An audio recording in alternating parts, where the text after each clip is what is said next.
Good morning and welcome to the Sports Carnival, broadcasting live from the Trauma Center studios. Someone somewhere once said, life is like a bird. It's pretty cute until it shits on your head. Now here's your host, Dave Carney. Yeah, I get shit all over that thing. Birds aren't real. They don't defecate. It's true. Birds aren't real. Top of the morning there, Chad, broadcasting from the Trauma Center Studio West in Washington. Hope you guys are off to a great start today. Really interesting show coming up this morning, Chad. We're going to have a first-timer on the program. We're doing a lot of cherry popping this week. Yesterday, we had Mike Schmidt, a complete Schmidt show, by the way. This morning, Brad Reinhardt, boys basketball coach at the Aquinas Blue Golds, is going to be jumping aboard with us 8:30, talking about the Midwest Players Classic and giving away some front row VIP seats. It's going to be a ton of fun. We've got a cool poll question up on our Twitter feed at the Sports Carney, as well as the Facebook group page, which Chad is now over 300 members strong. We're very excited about that. Do you think Mike McCarthy's going to get fired if the Cowboys don't beat the Buccaneers this weekend? Because I've got a strong indication that Mike McCarthy's going to get the fucking boot if they don't beat the Buccaneers this weekend down there in Tampa. So take this morning's poll question, go to our Twitter feed at the Sports Carney, go to our Facebook group page. If you haven't joined up already, real easy to do. It's a lot of fun. So get yourself there and start taking this morning's poll question. Did you watch the Bucs last night? Did you watch this team nearly drop a 24-point lead to the Atlanta Hawks without Trae Young? In a matter of like moments, it seemed, the lead dissipated. Did you see any of that? I did. As a matter of fact, in the third quarter, Drew Holiday pulled a Larry Bird. I don't know if you saw that shot that he made, but he sure shot did. Over the backboard. Yep. And it was just so reminiscent because Larry did it a couple of times, once in an all-star game, and it went in, and it was amazing. And I was just like, that was awesome. And it's good to see Drew on the court, because obviously whenever he's on the court, it's a different team. But Giannis kind of had a subdued game again. Wow. Other than obviously he ripped down 18 rebounds, but only 7 points or whatever he scored. Yeah, 7 points, 18 rebounds, 10 assists. The first time in Giannis's career he's had a double-double that hasn't included points. And I was really glad that I didn't take a prop bet. I see Joey Miller's checking in here. Joey, I haven't seen yet, and they probably won't give us 100% guarantee until a little bit later in the day if Giannis is playing or not. He's going to be listed as questionable in the back-to-back versus the Heat anyways. But I was really tempted to take a Giannis prop bet that went over 45.5 total points, rebounds, and assists. But when I started to really break it down, I was like, 45.5, that's going to be interesting. So he's got to have at least 30 points, 10 rebounds, 5 assists. That felt like a bit much for me, and then have to go over that. Wow. I'm glad I didn't take that bet, because that would have lost me some money this morning. Glad I didn't do that. Well, and so to me, though, I don't see this as a bad thing. I see this as a good thing, the fact that he had a subdued game and they still won. Now, granted, they gave up that 24-point lead, but they ended up with a W is a W. At the end of the day, a W is a W, and that's all that really matters. And the fact that he's played 2 games that have been somewhat uncharacteristic of his normal output, and they're still winning, is, to me, a good sign, not necessarily a bad sign. And then the fact that he's the type of guy that can affect a game without having to have 40 points. And that's even more important, that you get 18 rebounds and 10 assists. That still has a huge impact, not to mention your defensive play has a huge impact on the game. You don't have to score 40 every night to necessarily get the team to win. And no, that's important. And that's why Giannis, to me, is still a notch above guys like Luka Doncic as far as the overall MVP would be concerned, because Luka, if he doesn't score 30 points, he's not going to help the team win. Like, that's just not going to be a thing. He has to. Yeah. They need him to be able to do that. I see that Eric from La Crescent checking in here says, top of the morning, fellas, and then he's got a Bucks take here. Bucks still won. T-Wolves, and this is something that I was curious if we would get into. T-Wolves 135 points to the Pistons, who don't even play with ostensibly their best player in Cade Cunningham, who has been on the shelf and will be for the rest of the season. Yeah, I thought Rudy Gobert was supposed to help with the D. The thing is, listen, there's too many big guys on the Timberwolves, right? Like, Anthony Edwards is this slashing, driving guard / forward. And when you've got Gobert and Karl Anthony Towns clogging up the middle, he can't do what he needs to do. Something's going to have to give with either Rudy Gobert or Karl Anthony Towns, excuse me. I can't see that actually working. I've watched it, I cannot see that working. Every time I see that, I just think Danny Ainge is a genius. Danny Ainge is a fucking evil genius. He's an evil what he genius. is. I mean, how many times has he made these deals that we all scratch our head and we're like, what is he doing? He's tearing apart the whole team, and then come to find out he was right. It's like, oh my God. Yep. You trade away 2 All-Stars, Donovan Mitchell, who, by the way, scored better. 46 points in his return to Utah. But guess what didn't happen? The Cavaliers didn't win. Right. The Jazz and Jordan Clarkson and company, Mike Connolly and company, Lauren Markkinen and company beat the Cleveland Cavaliers, who are a good team. And then, yes, the Rudy Gobert trade. You want to talk about perfect timing. And I don't know how to say perfect timing in French, but if I did, I would use it for Rudy Gobert. Perfect timing, because as soon as he ships out, they get a haul of draft picks. What, 4 first-round draft picks? Yeah. Rudy Gobert. And it's actually been it's been a good trade for Donovan Mitchell. Donovan Mitchell's doing great. Sure. Cleveland.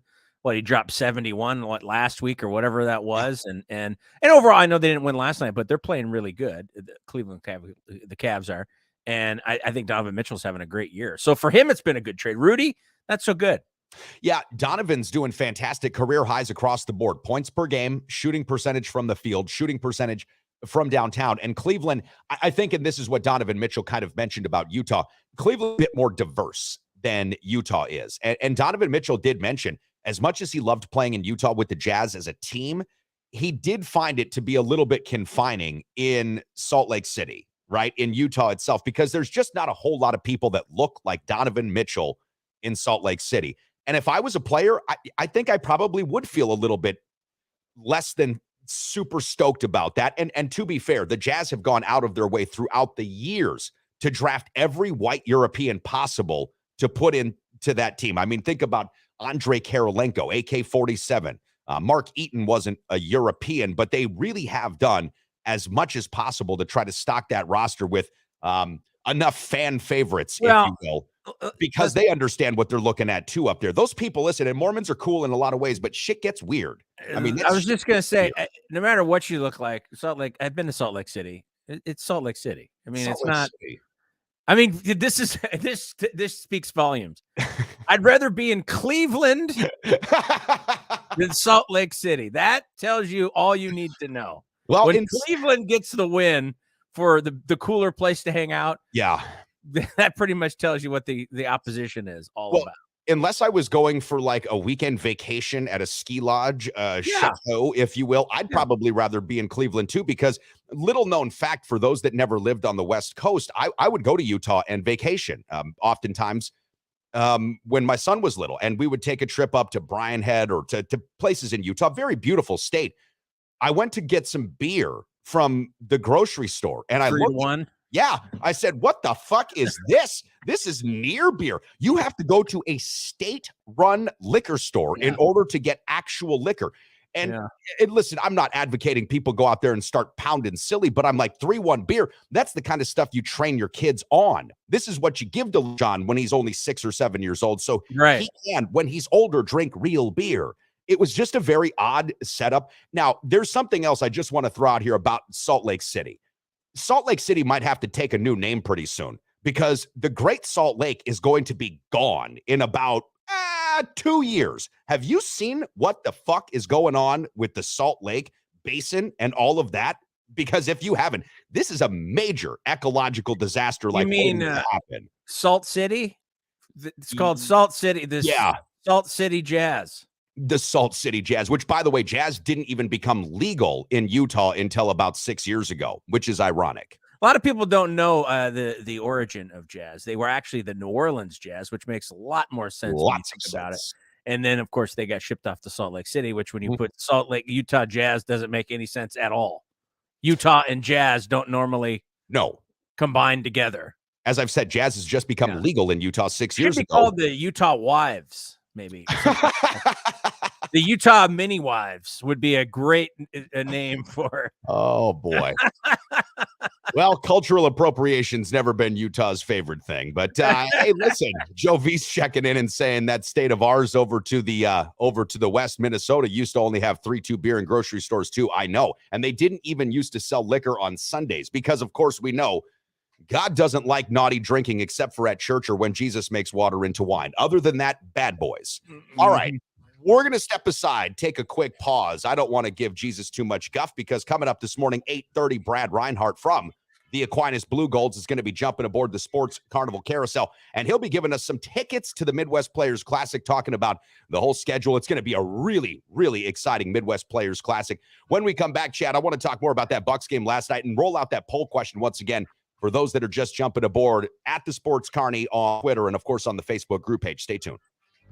What can I say? The Recovery Room on 7th and Mississippi Street is not only my favorite bar in all of downtown La Crosse, Wisconsin, it's my favorite restaurant in all of downtown La Crosse, Wisconsin. Breakfast served 8 to noon, Saturday and Sundays, daily specials, incredible cocktails, and the best damn wait staff in the entire city. My buddy Matt knows how to treat you right, and that's why when you go to the Recovery Room on 7th and Mississippi, you're always going to have a great time and a great meal with a great cocktail. So if you haven't been in a while, or perhaps you're just regular and you want to stop in again, make it a thing. I'm there every single week. How about you?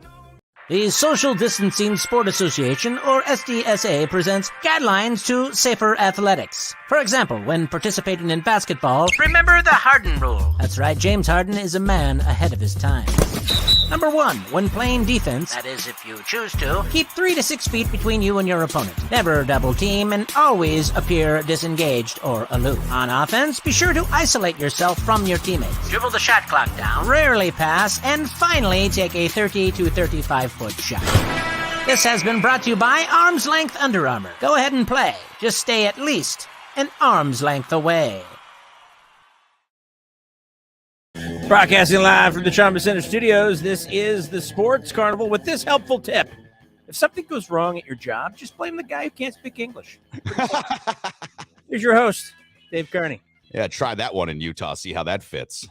It doesn't probably work as well. Speak English. Try to find the guy in Utah that doesn't look exactly like the guy that's trying to get him in trouble. That'll be the real thing, because they dress the same, they talk the same, they walk the same, and yeah, Utah's an interesting state. I think it's gorgeous. I really do. Utah is a beautiful, beautiful state. And for what it's worth, the Utah Jazz, as we were talking about here, have put together, thanks to Danny Ainge and company, have put together a beautiful season. I thought Utah was absolutely going to collapse this year. I really did. Everybody did. Everybody did. Literally everybody thought they would collapse. But they have done a great job this year, again, beating Donovan Mitchell in his return. And even though Mitchell scored 46 points, I think the second most points he scored in the regular season this year, next to that 71, it still wasn't enough. I like Joey Miller's checking in this morning because he's brought a couple of different betting angles towards this. Joey said he's already 1-0. Joey, go to BetUS if you haven't done so already. We're starting to get more and more people, Chad, joining up at BetUS. But go to BetUS.com, enter promo code CARNIVAL, easy for me to say, and grab yourself 125% free play money in your sportsbook wallet. Make some of these bets for free. Joey says he loves the Buccaneers -3. It's at +150 or -5 at +205. We'll get into that coming up later this morning, because this evening at 5 p.m., I'll be back on with ESPN 105.5's John Papadopoulos at the Sports Lead, and we'll be talking about my play of the week. I've got San Francisco and Seattle in my sights, but I did put together a 3-team 6-point teaser yesterday, Chad, which I'll let you know about, because I wanted to work some of these numbers into my favor. I like Tampa Bay versus Dallas. I really do. And the subject of this morning's poll question is this, and this isn't a betting perspective, but just a straight, yes or no question. If the Cowboys lose to the Buccaneers, will Mike McCarthy, former Packers head coach, will Mike McCarthy lose his job? 60-40 on Twitter saying yes. And going over to the Facebook group page here, Chad, will Mike McCarthy lose his job if the Cowboys don't win? 80-20 saying yes. I am starting to think that if Mike McCarthy and the Cowboys don't win, which I don't think they can, Tom Brady's never lost to the Cowboys. I looked at this stat. He's 7-0 in his career, and now he's starting to play with some momentum. The Buccaneers are at home, and Dak Prescott's thrown 15 interceptions over the last 6 weeks of the season, tied with who? Davis Mills. They don't make them any bigger than they do in Texas, like interceptions and pick sixes. I think the Buccaneers are going to get this one, but Sean Payton and Vic Fangio have been hanging out there as a duo, okay? So Sean Payton wants Vic Fangio to be his defensive coordinator, and they're starting to roll it out there that would be the coaching staff, at least from an offensive and a defensive standpoint. Kellen Moore is now getting interviewed, or at least requested to be interviewed, by the Carolina Panthers. He's the offensive coordinator for Dallas. Dan Quinn, the defensive coordinator, former Seahawks D coordinator when they won the Super Bowl, and coach of the Falcons when they lost to the Patriots in the Super Bowl, will be offered a head coaching job. I can almost guarantee you that when the Cowboys season is over. If McCarthy and company lose this game, I can see a ready-made plan to just bring in Sean Payton and Vic Fangio, start that thing again, because Dallas isn't without talent, but they lead the league in penalties. They can't fucking manage the clock. Mike McCarthy has seen this team lose in some really, really bad ways and interesting ways. They lost to the Packers when nobody should have lost to the Packers, and then losing last week, week 18, to a team in Washington that had nothing to play for but pride itself. That was as bad as it got. So I am of the opinion that if the Cowboys lose, McCarthy's out of there, because Jerry Jones doesn't have forever to live, right? I mean, he's only got so much longer. And if he wants to see a Super Bowl, clock's ticking. The Cowboys have won 4 playoff games in the last 26 years. Yeah, no, they've underperformed, no doubt about that. I agree with you. I think that if the Cowboys do lose, which I don't think they're going to, and I think that's more of me being that's more because I just don't like Tom Brady. I don't want him to win. I'm tired of seeing him win. I'm tired. It's time for him to leave and get out of football. Tired of looking at him. I think his ex-wife would agree with that. But I think that if they do lose, yeah, McCarthy's probably out. And as you mentioned, when you're going to lose your offensive, defensive coordinator potentially, you might as well start over anyway. I thought Sean Payton was going to go to Denver. Why?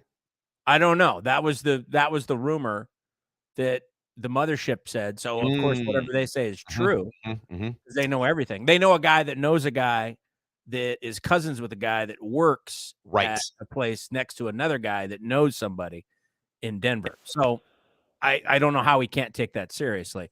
I think that if I had to pick between the Broncos and the Cowboys as a coach, though, I probably would take the Cowboys job unless I didn't want to deal with Jerry Jones. That would be the only caveat to that.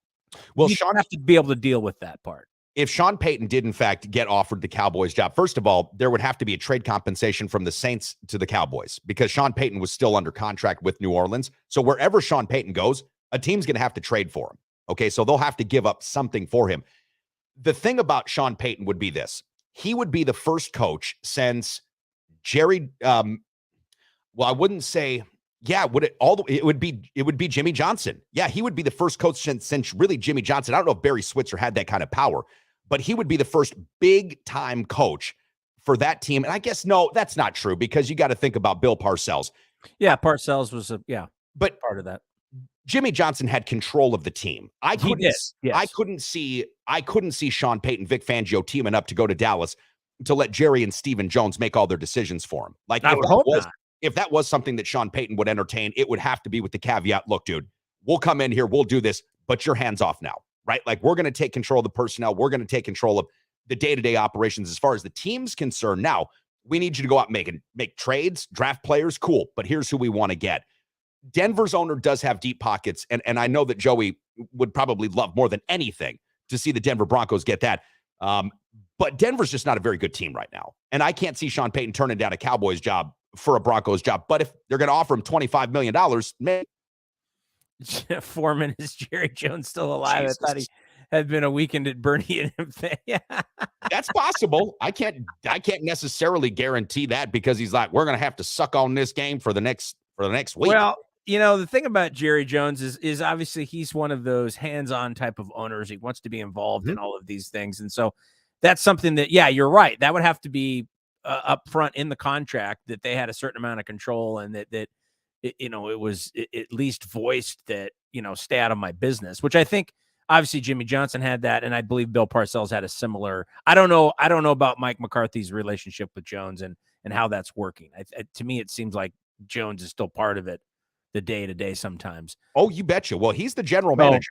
Him and Stephen Jones are the general managers of that team. And I don't think Mike McCarthy was given a whole bunch of say when it comes to what he's going to do. So if you're in that situation, how can all of that responsibility go on you when you're not the one making all the calls? That's the logic. A lot of these coaches are like, hey, if I have to take full responsibility for everything that happens, then give me all of the responsibility. Otherwise, I don't want the job.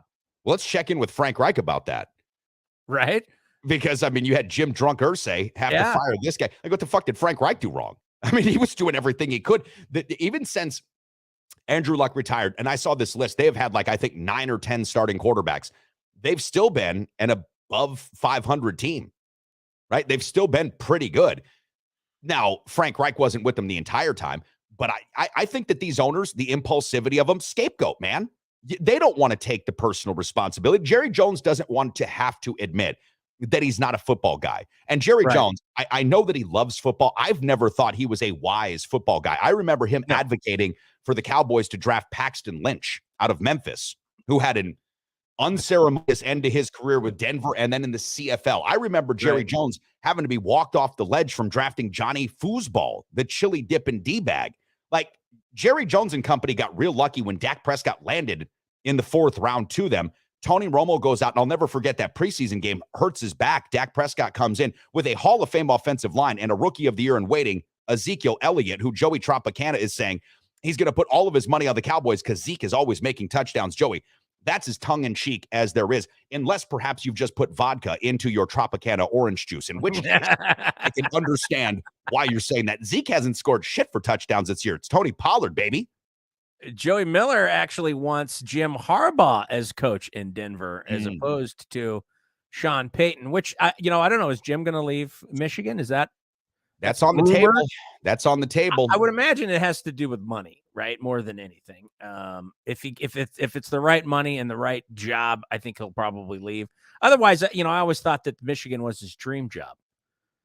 And I would imagine that his goal is to get to win a national championship for them and then maybe move on to the NFL. But that window is maybe narrowing, and maybe the opportunity is only so many opportunities.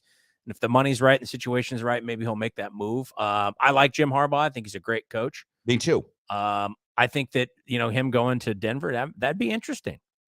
Jim Harbaugh is one of the most interesting coaches in the history of football. And I don't just mean NFL football, but football in general. Every single place that he has been, he has elevated well beyond where they were prior. His first college coaching job, I want to say, was San Diego. And he took that team from a nobody to at least a somewhat of a consideration. Then he goes to Stanford, which had been largely considered a basketball school, volleyball, golf, right? Tiger Woods played at Stanford.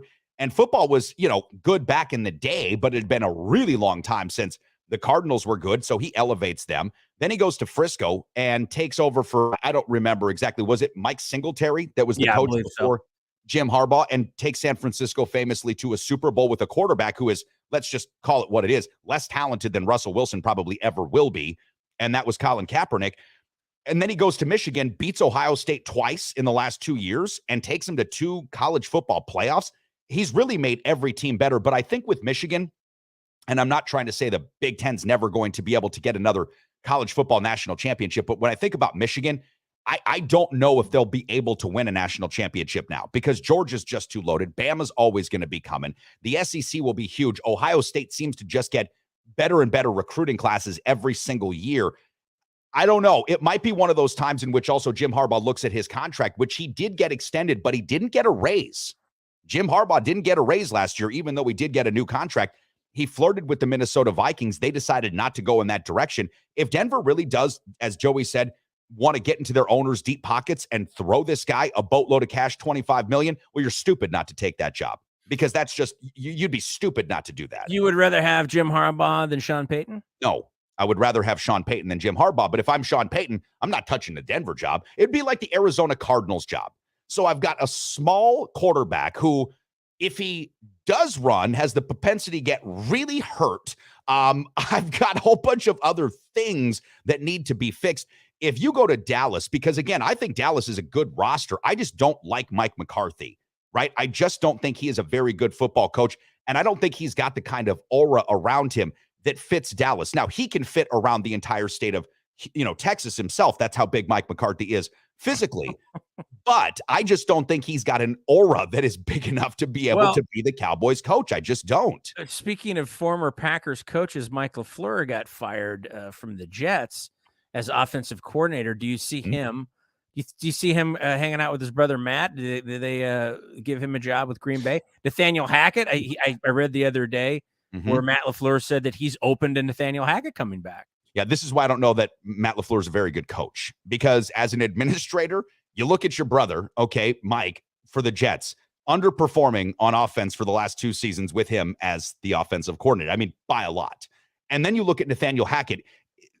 I'm more of and this comes from Vegas. I'm more of like a loser kind of is catchy thing, right? Like, so in Vegas, they have these guys called the Coolers, which was a great movie, by the way, from the mid 1990s. But they have people called Coolers who, if somebody's running really hot at a table, they bring in a certain dealer who's like guaranteed to make everybody lose. It's like the bad luck, Charlie Brown football on Thanksgiving or something. Just can never. William H. Macy. I remember that. William H. Macy. Great fucking movie. And by the way, Alec Baldwin had a really good part in that movie. Alec Baldwin was fantastic in The Cooler. But what I'm saying is this, because maybe I'm from Vegas, I get a sense that losers are sort of contagious. And if you bring around losers into your organization, that can rub off. Now, if we're looking at this as objective Packer fans, and we talked to Mike Schmidt yesterday, we talked to Matt Janis on Tuesday, and Joe DeGuano on Monday, everybody pretty much expects Rodgers to come back, take that $60 million, play one more season. I do too.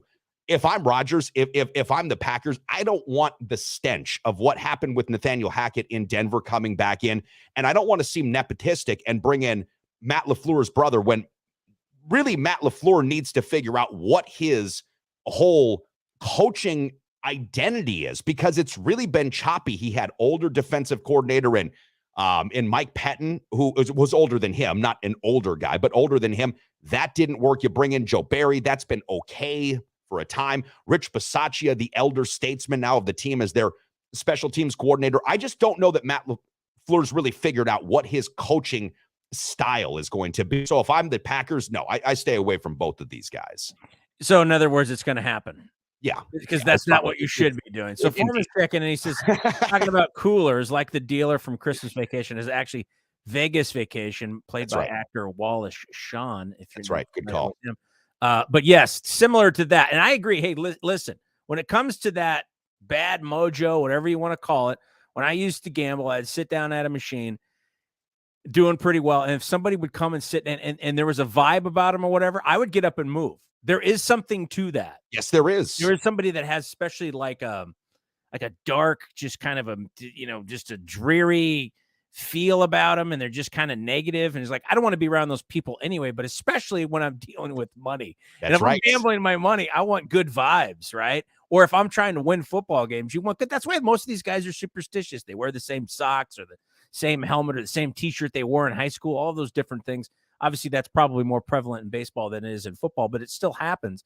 And I agree with you. I think bringing somebody on that has negative vibes around them is not going to be a good thing for the team. No, I really think that those two guys. Team.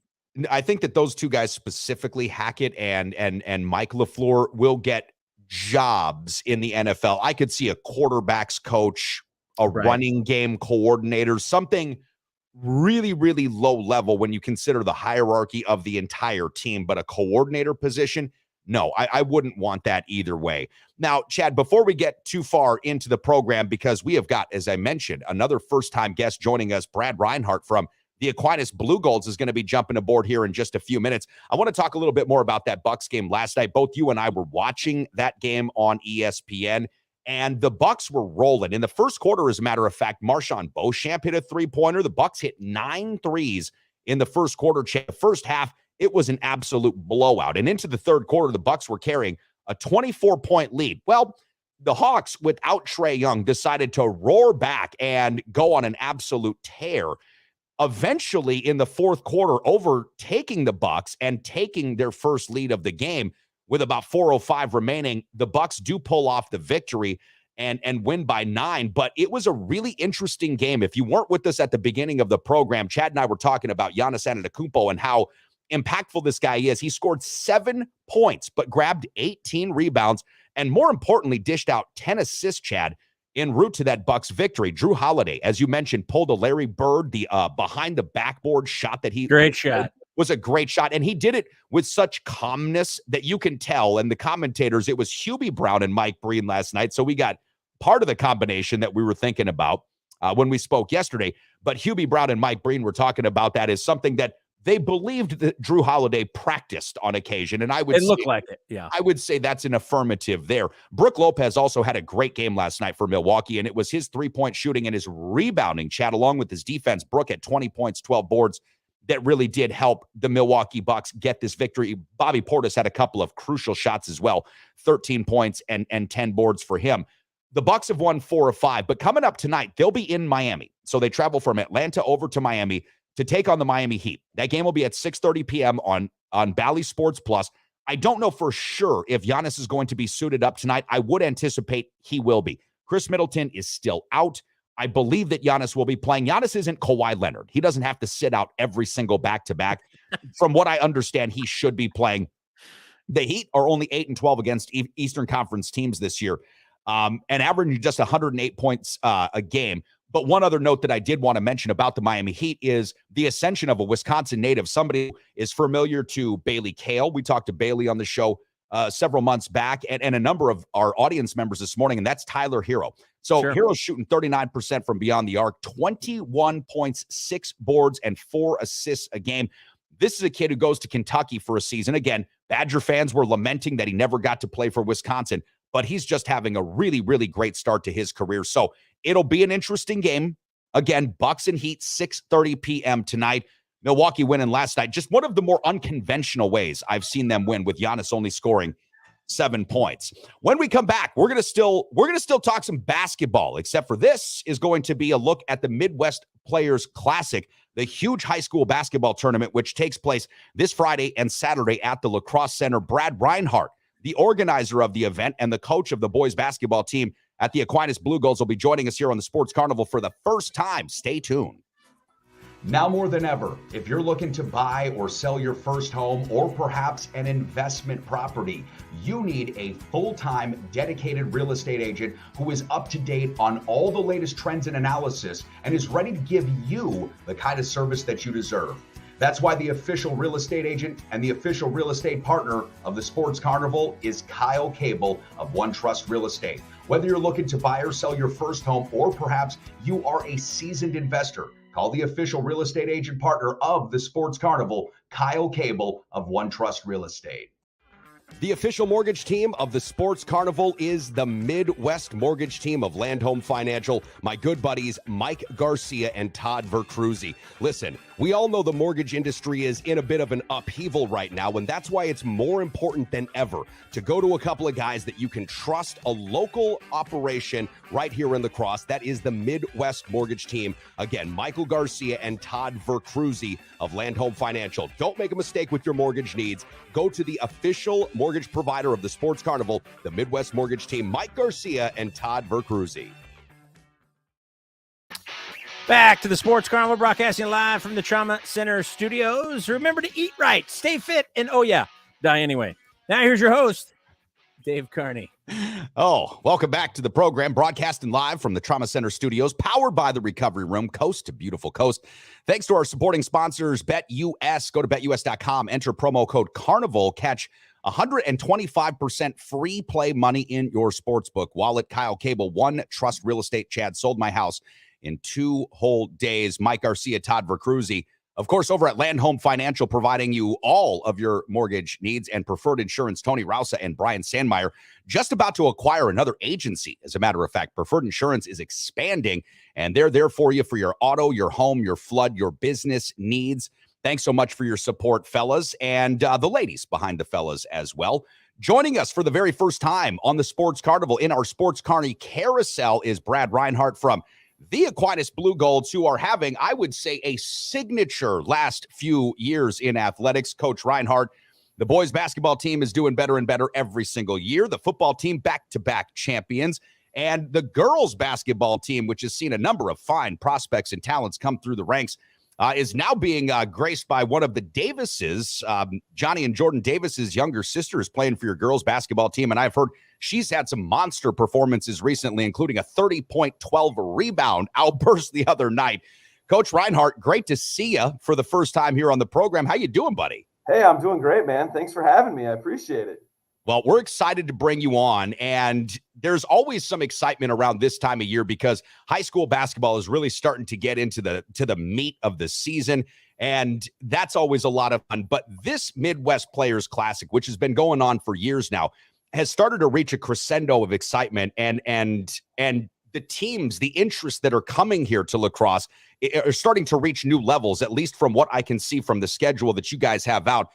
Let's talk about that, Brad. The Midwest Players Classic, for those that are completely unfamiliar with this event, when was it that you started to put this thing together, and what was really the impetus behind it all? Yeah, so we're in our 13th year. Coach Rick Schneider kind of brought this idea to our coaching staff 13 years ago now. We had been getting some invites to events around the tri-state area when Scott Christofferson was here and into the Bronson Koenig years, and we just thought we've got a great venue here in La Crosse with the Lacrosse Center. Let's see if we can't replicate that here in town. And so his idea kind of took form over the course of, talking after practices and film sessions, talking on bus trips. And a year later, the idea was hatched, and we started with a 5-game slate on a Saturday afternoon. And here we are headed into year 13. We're hosting this thing over 2 days. So it'll be Friday and Saturday. We're going to host 3 games Friday night and go wire to wire with 9 games on Saturday. This is, again, one of those signature events. In Chad, I was telling my co-host and producer here, Brad, the other day, Chad, this is where I saw for the first time Chet Holmgren and Jalen Suggs play on the same court together in high school. And boy, was that something to see. The talent level on display this weekend, Friday and Saturday combined, is going to be exceptional. And we'll get into the new teams that are coming to the Midwest Players Classic. But I want to start off real quick with your game, because the Blue Golds are tipping off against the Caledonia Warriors, a team who has had enormous success over the last number of years. What are your thoughts on this particular game? Do you guys get a chance to play Caledonia often, or is this only a tournament setting in which you get to play the Warriors? Yeah, it's been a number of years since they've been on our schedule. Back going way back when I played in high school, we used to have a home and home series with them on an annual basis. But that's going back 25 years now. So, I mean, we're really fortunate to get them back on the schedule due to an event like this, and really get to square off with a cream of the crop level program. I mean, Coach King over there does such a phenomenal job with his guys, and they're those teams that are ultimately prepared and fierce competitors. So it's just going to be a really good test for our guys to kind of see where we're at and measure up against one of the best. Yeah, it's going to be an exciting matchup. Again, tip-off on Friday, 6 o'clock. The other 2 games, I should say, on Friday are the Luther Knights, Prescott Cardinals, the Wanakee Warriors, taking on the Onalaska Hilltoppers, and my friend Craig Cole, who's joined the program as well, and company. I know will be gearing up for that game. But I want to go into this, Brad, Saturday's slate of games. This is one of the biggest slate of games. And when I say biggest, I mean by virtue of the teams that are coming into town, the teams that are going to be playing here at the newly renovated Lacrosse Center. Where do you want to start? Because we've got Milwaukee Bradley, we've got, the Wauwatosa West Trojans, Minneapolis North Polars. Talk to us about these big-time programs that'll be here. And for those that may win tickets, which we'll give away before we let you off, for those that win tickets, they're going to get a chance to see some really high-level basketball. Absolutely. I mean, I think, we're going to start with a girls game that has, a couple of Division I level prospects on it. And we're going to move right into one of the top scorers in the state with GT and Cody Schmitz in the 10:30 game. Rice Lake Caledonia is going to be another battle, just evenly matched teams. But you get to that 1:30 game with Onalaska and Tosa West. It's 2 of the top 10 teams in the state of Wisconsin. Same, Division II. Wauwatosa West has a post player in Kai Rogers that's just a phenomenal athlete that's getting a ton of Division I interest. And you look at the Onalaska side with kids like Evan Anderson and TJ Stutley, who's starting to get that level of interest. That's going to be a phenomenal high school basketball game. There's no doubt in my mind. That game just won't disappoint. The 3 o'clock game with St. Cloud Tech, there's this sophomore guard. He's the coach's kid from St. Cloud Tech. His name's Tamron Ferguson. The kid's been just tearing it up in Minneapolis area as they played their games. Dynamic scorer, distributor. He's going to be a fun guard to watch in that matchup against Wanakee, who's just a deep program with athletes and tradition and a great coach. So that game's going to be outstanding as well. Minneapolis North is a power. I mean, they're there. They're at the state tournament level every year. They've gone up through a coaching change here, so I'm interested to see what that looks like this year. But some of the same kids are going to be back. Zayshawn Rich is a phenomenal guard. He's only a sophomore, I believe. He'll be a highly sought after prospect when it's all said and done. So just phenomenal. Well, and there's also another great local team that's playing, not only the Blue Golds and the Hilltoppers here from the La Crosse area, but just outside of town, Chad, is West Salem, Wisconsin, which is about 5 or 6 miles to the east of us. And the West Salem Panthers are having a terrific season this year.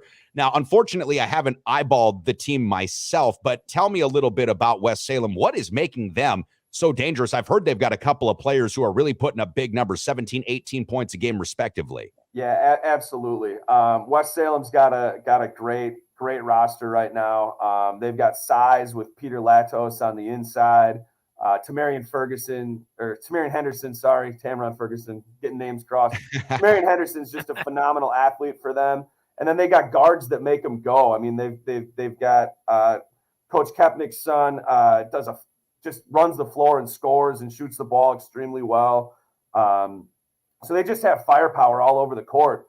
And it was interesting because we had some team shuffles along the way where we had some teams jumping in and out due to conference conflicts and different things. And Park Center, their opponent, was a team that was kind of a late addition for us. They've really only been a part of the lineup for maybe 2 months here. And West Salem was the first one to raise their hand and say, yeah, we want them. We'll take that game. We need the challenge. We need the test. And so they're going to get it. I mean, Park Center is the big boy in Minnesota right now, like the best high school basketball team in the entire state. So it's going to be just an awesome game, and West Salem's going to have their hands full. But knowing Coach Wagner and his teams, like, they're going to compete, right? It's going to be a great game.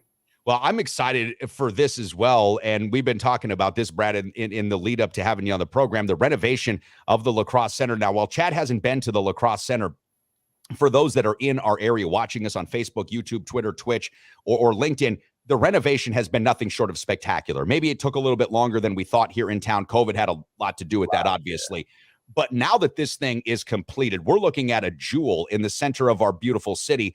And I'm going to be really curious to see how the players, how the fans, how the parents, how the scouts who are going to be flocking to this center are really going to take this in. That's got to be something that you're excited about too. Yeah, absolutely.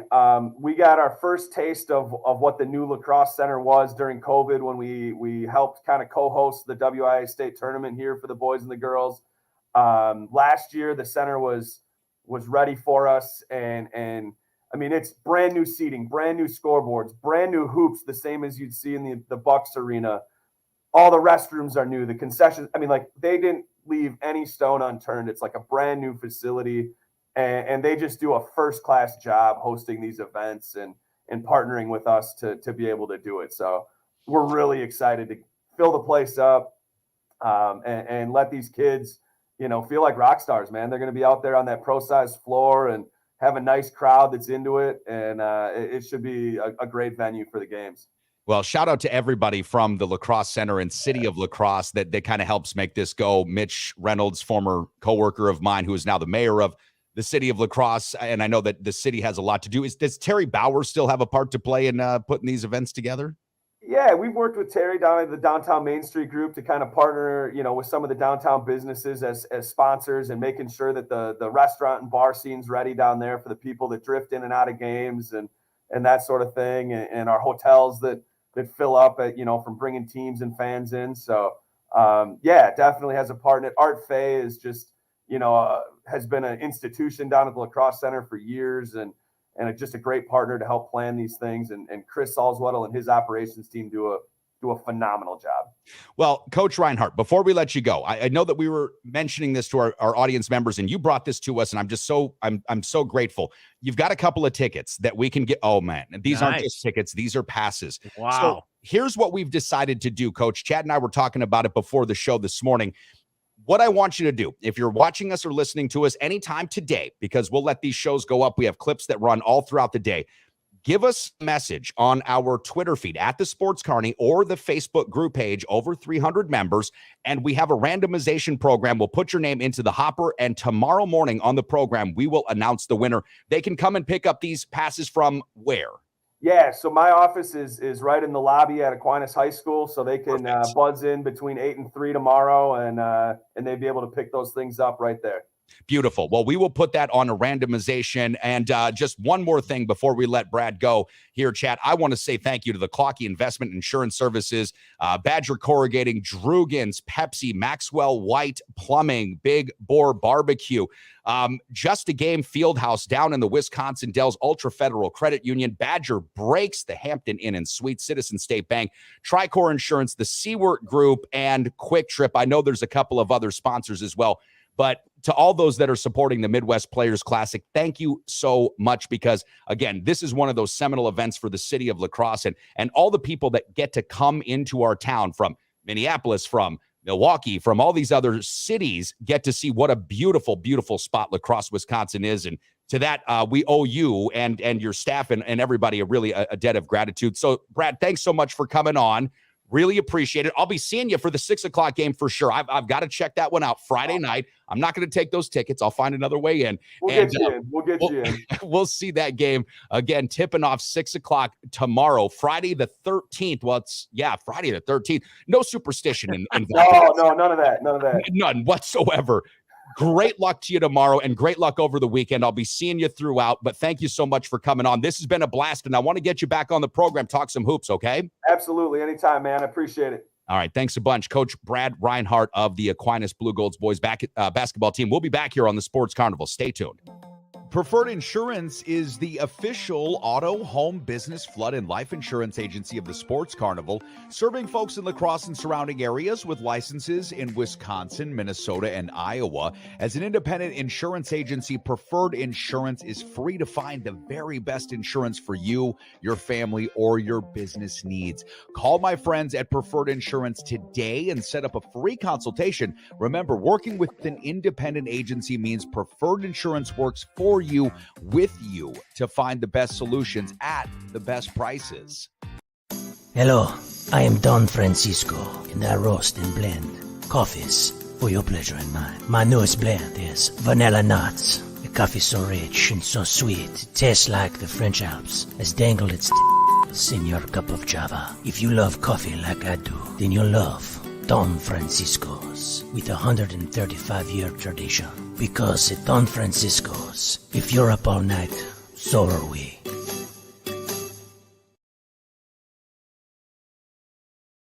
Oh, there we go. Back to the action live from the Town Center Studios. This is the Sports Carnival, where we're all born naked, wet, and hungry, and then somehow things get worse. Here's your host, Dave Carney. Yeah, well, I'm going to tell you one thing. This is a little insight into Uncle Dave's world here. When I'm wet, naked, and hungry, that means I just had a good time. Ah, yes. So it wasn't just the way I was born. It's also the way I enjoy my evenings. Welcome back to the show, and thanks so much to Coach Brad Reinhardt of the Aquinas Blue Golds for jumping aboard the Sports Carney carousel for the very first time. Brad's a great basketball mind and really has an incredible program there at Aquinas in this Midwest Players Classic, which is going to be tipping off tomorrow night at 6 o'clock at the La Crosse Center. It's just going to be a lot of fun. And these teams that are coming into town, Chad, I know they're not familiar names to you, but imagine if we were back in Vegas and you heard Bishop Gorman, Findlay Prep, possibly Simon Memorial, Green Valley High School, all those teams getting together. You would know it was a big-time matchup with a bunch of high-level prospects.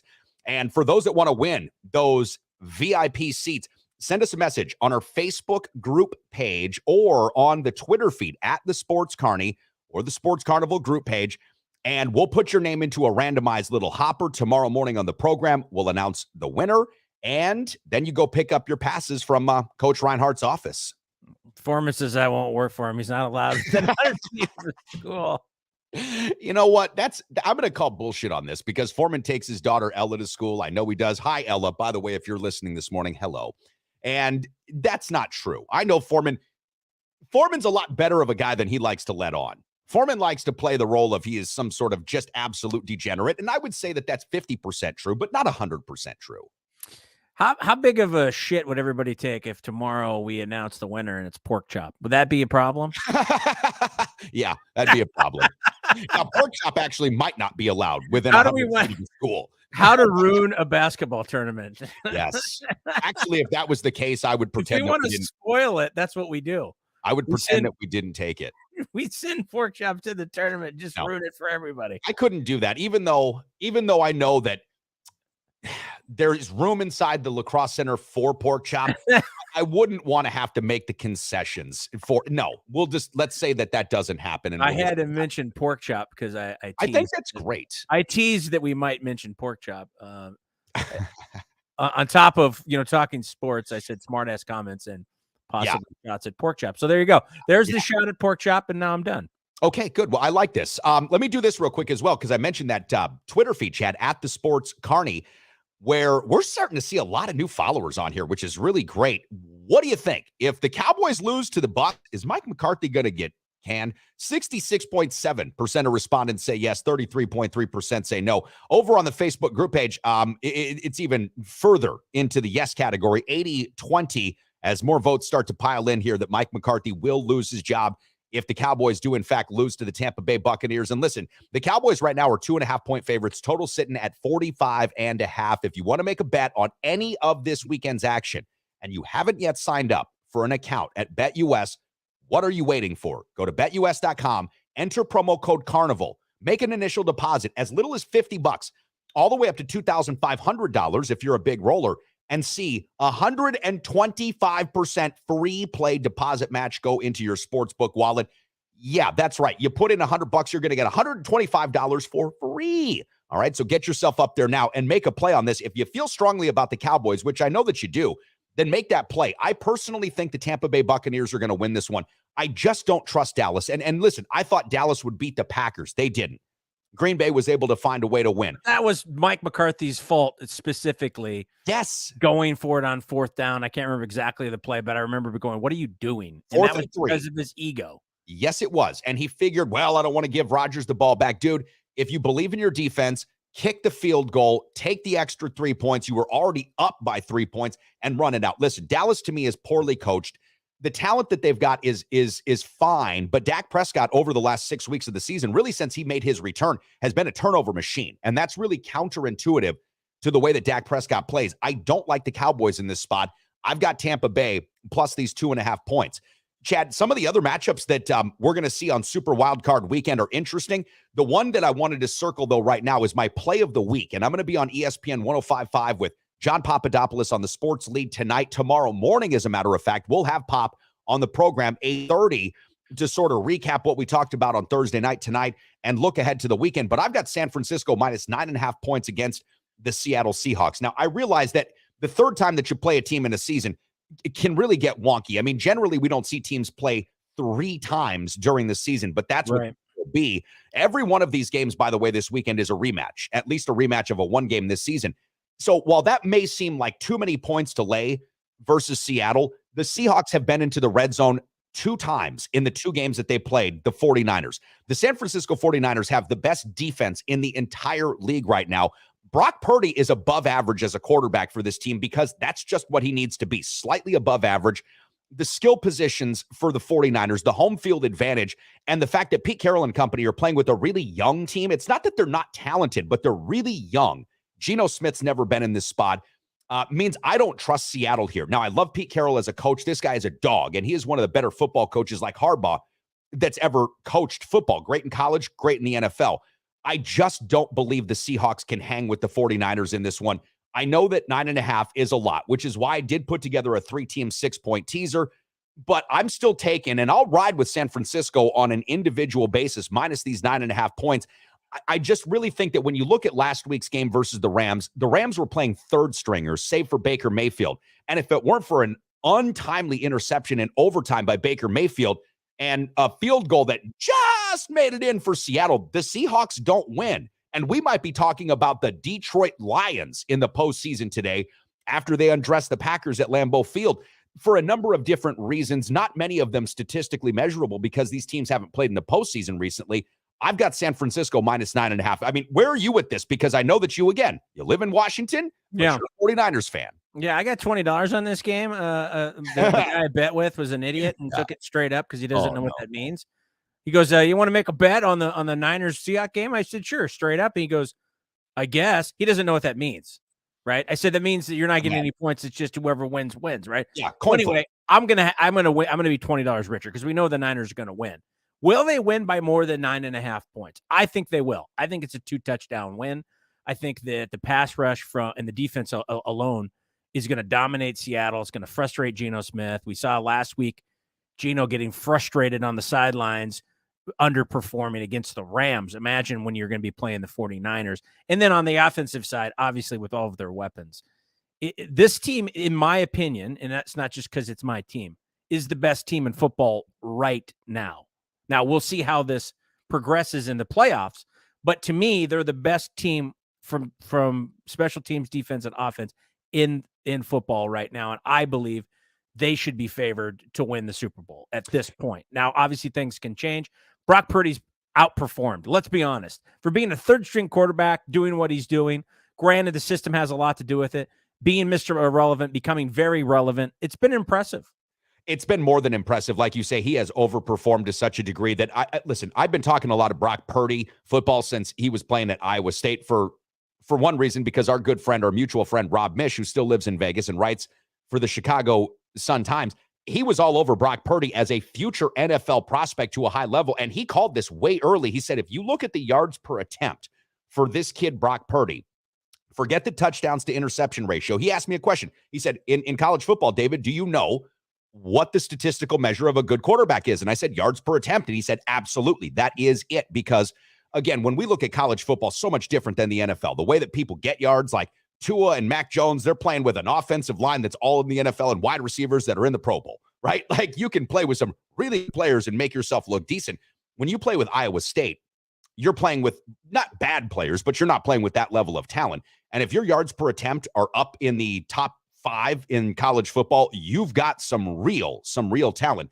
The thing that I would say is this: in the NFC right now, there is not a better team than the San Francisco 49ers. They've won 10 games in a row. We call that a heater. So they're on a really good winning streak, and that's how you want to go into the playoffs. Now, if it comes down to a Super Bowl, San Francisco versus Kansas City or Buffalo or Cincinnati, I probably then lean a little bit more towards the AFC team, only because Burrow's been to a Super Bowl.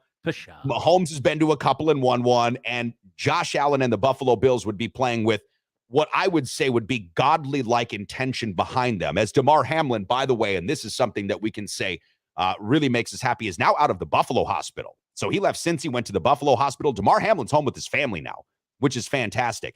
But I agree, in the NFC, the 49ers should be the clear favorite to represent the NFC in the Super Bowl.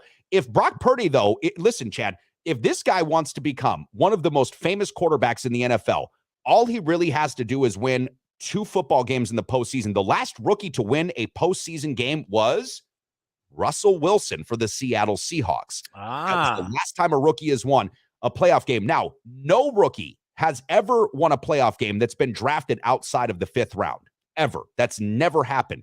So if Brock Purdy is able to win a game, that's going to put him into a category that only Russell Wilson exists in. And if he wins another one, forget about it. We're talking about one of those stories in which we'll look back on 5, 6, 7, 10 years from now, however Brock Purdy's career goes, and say, wow, that was one of the more interesting sports stories, and he'll have his name in all sorts of records. And he wouldn't be the only quarterback, backup quarterback to win a Super Bowl. Jeff Hostetler, sure, remember, who came in for Phil Simms with the Giants. Yep. Doug Williams, I believe. I can't remember if he came in for Theismann and won the Super Bowl. I believe Kurt Warner was a backup as well. Doug Williams won in the replacement year too, didn't he? I believe so. But there is precedent for that, for a backup quarterback winning a Super Bowl. So it's not unheard of. And I agree with you. That would be an amazing storyline if it happens. Obviously, there's a lot of games ahead and a lot of things can happen, but we'll see.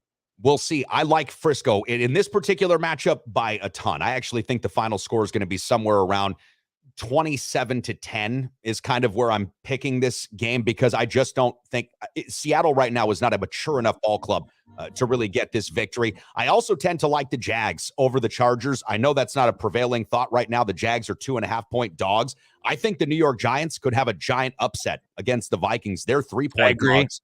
I take Buffalo minus 13.5. I actually use them as part of my 3-team 6-point teaser, which I'll talk more about tonight on ESPN 105.5 at 5 p.m. Cincinnati minus 8.5 against Baltimore. Lamar Jackson didn't practice. He's not going to play. He might never play for Baltimore ever again.